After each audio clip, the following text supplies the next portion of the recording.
warahmatullahi wabarakatuh, Buya. Assalamualaikum. Allahumma shalli ala sayyidina Muhammad wa ala ali sayyidina Muhammad. Buya, saya mempunyai suami yang suka melihat video-video perempuan tanpa busana. Bagaimana cara saya menegurnya, Buya? Terima kasih. Oh, menegur ya. Mungkin kita akan mengingatkan saja bagaimana hukumnya melihat seperti itu. Jadi secara syar'i dan secara nafsi, secara syariat dan secara psikologi. Secara syariat adalah tidak dibenarkan membangkitkan syahwat, dan itu merusak hayat, merusak kejiwaan seseorang. Jangan percaya dengan fatwa picisan kalau suami istri nonton film porno nanti bangkit syahwat. Itu adalah kegilaan. Karena apa? Dia bangkit syahwat bukan karena istrinya, tapi bangkit syahwat karena yang ditonton. Dan itu adalah film, dan film adalah peran dan gambar-gambar, dan itu akan menjadikan orang itu melanglang dengan khayalannya.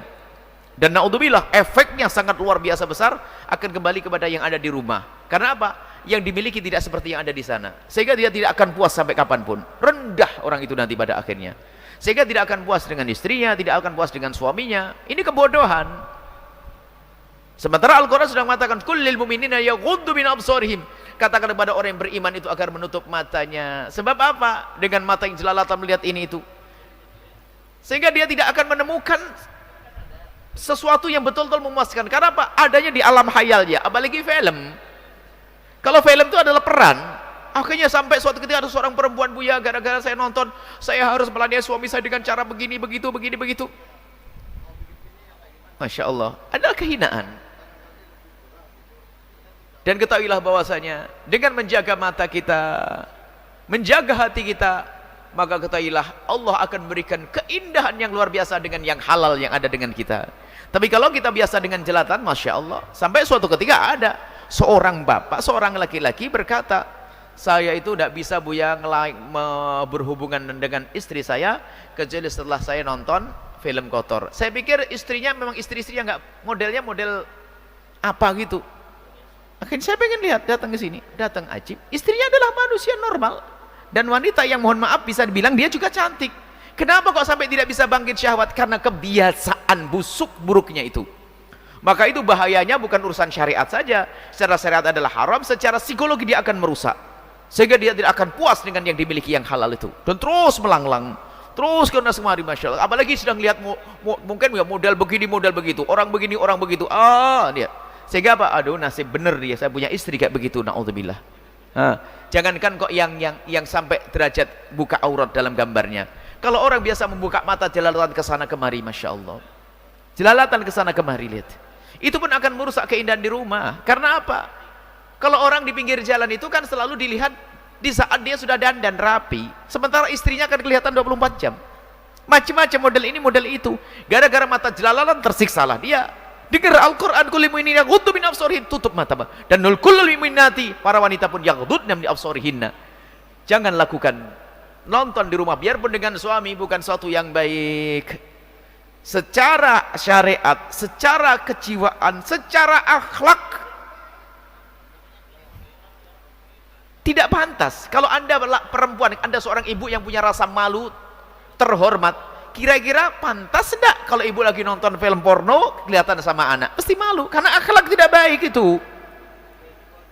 Sudahlah, jangan dengar fatwa pisisan sebagian ustadz yang dia punya hobi. Kalau ada seorang ustadz punya hobi, jangan disebarkan ke orang, jangan rusak umat. Istighfar sendiri sana. Yang jadi masalah kadang masuk dalam dunia fatwa. Kita pernah mendengar suatu fatwa, kalau untuk suami istri nggak apa-apa.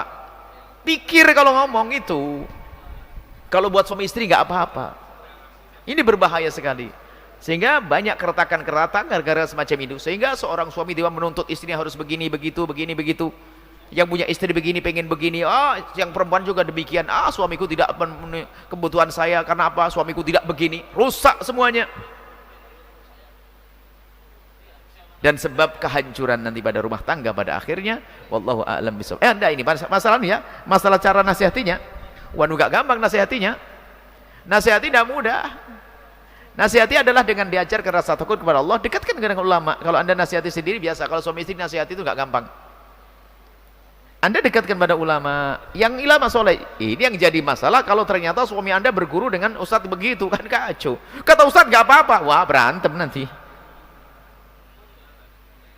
Kasihkan rekaman ini, insya Allah nyampe kepadanya, insya Allah. Sampaikan ini, rekaman ini biar dengar. Ini demi kebaikan di akhirat nanti, wahai hamba-hamba Allah.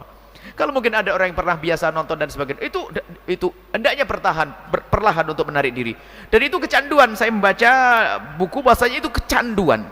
Sehingga orang yang capek sekalipun katanya, kalau sudah nonton itu bisa sampai pagi nggak tidur. Padahal nggak ada yang dicari. Dan mungkin dia sudah menemukan kepuasan, sudah nggak bisa ngapain. Bahkan mungkin, mohon maaf, dia sudah tidak terangsang lagi saat itu, tapi masih terus mengikuti.